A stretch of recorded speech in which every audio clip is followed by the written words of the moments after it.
ఈ బోలేబాబానే హర్ష్ డైరీ అని చెప్తా ఉన్న ఆధారాలు. Bholebaba organic dairy milk private limited, previously known as Harsh fresh dairy products private limited అని చెప్తా ఉన్న ఆధారాలు. తర్వాత ఇంకా నెక్స్ట్ పేజ్ 2018 జూన్ 26న చంద్రబాబు నాయుడు గవర్నమెంట్ లో 2018 జూన్ 26న బోలేబాబాకు టెక్నికల్ క్వాలిఫికేషన్ ఇస్తూ నాడు చంద్రబాబు హయాంలోనే టీటీడీ బోర్డు తీర్మానం. స్వయంగా బోలేబాబా ప్లాంట్ ను వీళ్ళు పరిశీలించి, టీటీడీ వాళ్ళు అక్కడికి వెళ్ళి పరిశీలించి టెక్నికలీ క్వాలిఫైడ్ గా నిర్ధారించామని టీటీడీ తీర్మానం.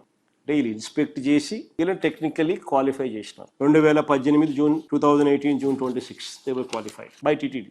బోలేబాబా అది కూడా నిజంగా నాకు భలే నవ్వొచ్చిందబ్బా బోలేబాబా కంపెనీ గురించి మాట్లాడుతూ ఉంటే. బోలేబాబా కంపెనీస్ అన్నవి రెండు అవి వేరు వేరు కంపెనీలు. ఒకటి బోలేబాబా ఫుడ్ ఇండస్ట్రీస్, ఇంకొకటి బోలేబాబా ఆర్గానిక్ మిల్క్ లిమిటెడ్. ఇందాక చాలా ఎటకారంగా హెరిటేజ్ ఇక్కడ అదే కదా, విజయవాడలో అదే కదా, వైజాగ్ లో హెరిటేజ్ అదే కదా, దాన్ని మారిద్దా అంటాడు.